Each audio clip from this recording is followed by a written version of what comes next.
भाजपा को चुनाव जीतना है बस, और चुनाव जीतने में उनको लगे ना कि दाऊद इब्राहिम भी हमें काम करना आता है, तो यही भाजपा वाले दाऊद इब्राहिम को यहां लेकर चुनाव में घुमाएंगे, ऐसा लग रहा है। ઈસુદાન ગઢવીએ ભાજપ પર પ્રહાર કર્યા. પ્રહાર એટલા માટે કર્યા કે ગુજરાતમાં 156 સીટ ભાજપને મળી હતી 2022ની ચૂંટણીમાં, પરંતુ છતાં પર ત્યારબાદ જે રીતે એક બાદ એક ધારાસભ્યો રાજીનામા આપીને ભાજપમાં ગયા તેને લઈને જ ઈસુદાન ગઢવીએ પ્રહાર કર્યા હતા.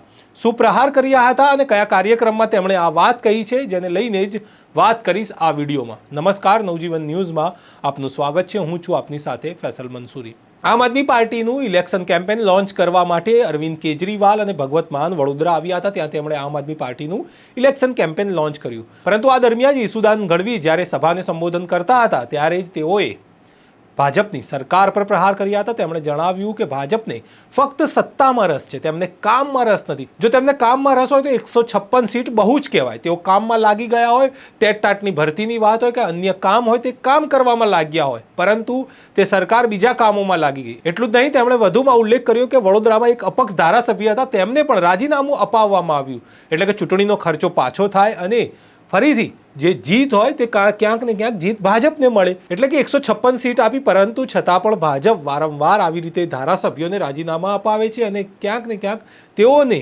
સત્તા જોઈએ છે ગમે તેમ કરીને, તેવી વાત ઈસુદાન ગઢવીએ જણાવી. એટલું જ નહીં, પરંતુ તેઓ આગળ વધતા એ પણ કહ્યું કે જો ભાજપને દાઉદ ઇબ્રાહિમથી ફાયદો થતો જણાય તો તેઓ ચૂંટણીમાં પણ દાઉદ ઇબ્રાહિમથી પ્રચાર કરાવશે. આવી વાત ઈસુદાન ગઢવીએ જણાવી. આપ સાંભળો કે ઈસુદાન ગઢવી જ્યારે સભાને સંબોધતા હતા ત્યારે તેમણે શું કહ્યું.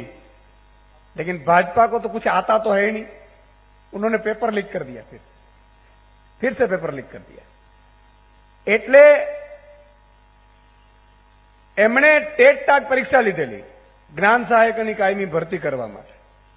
કોઈ કાયમી ભરતી કરતું નથી.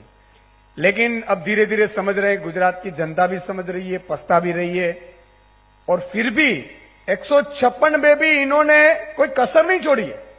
आपको ताजुब होगा, बड़ौदा की अपक्ष की सीट जो कैंडिडेट इंडिपेंडेंट लड़ा था उसको रिजाइन करवाया, फिर से 10, 15, 20 करोड़ खर्च करवाने के लिए. बताओ क्यों? क्योंकि तुम विपक्ष. और उनको क्या जरूरत?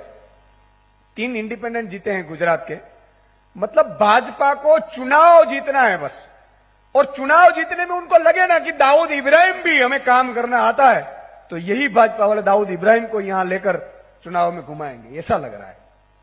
ये हालत है. તો આ હતા ઈસુદાન ગઢવી, જે આમ આદમી પાર્ટીના પ્રદેશ અધ્યક્ષ છે. તેમણે ભાજપ પર પ્રહાર કર્યો અને જણાવ્યું કે ભાજપને ફક્ત સત્તા જોઈએ છે અને એ સત્તા માટે જો તેમને દાઉદ ઇબ્રાહિમ પણ જો ફાયદારૂપ થતો હશે તો દાઉદ ઇબ્રાહિમને પણ તેઓ ચૂંટણીમાં ફરાવશે, એટલે કે પ્રચાર કરાવશે. એવી વાત ઈસુદાન ગઢવીએ કહી હતી.